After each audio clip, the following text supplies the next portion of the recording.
once again. We've been to the early trainers, now let's go to an early combat aircraft. Ladies and gentlemen, the Canberra Bomber, British military, built in 1948, serviced in the United Kingdom Royal Air Force I guess 1953 or 4, but the history is very extensive. Now, from 100 Squadron. Delighted to be joined again by Luke Kempton, who will talk us through the English Electric Canberra in the markings of 2 Squadron.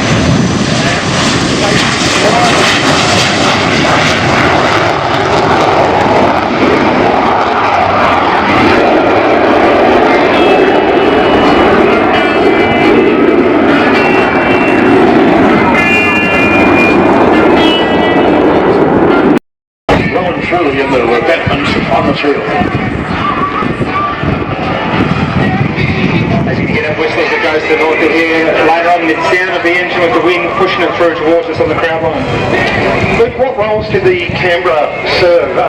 The engines are started with a shotgun cartridge, I understand. What's the background of that? Well, originally it was operated like that, and quite recently that was the case. But when the aircraft was donated to the Royal Australian Air Force to become part of 100 Squadron, the engineers up at Temora put in a lot of effort, and they have actually changed and modified it, so now we've got batteries. Fisherman's Bend, I believe. Yeah, this one was ferried out as we hear the last pass now, north to south, and you hear that whistle as it goes past.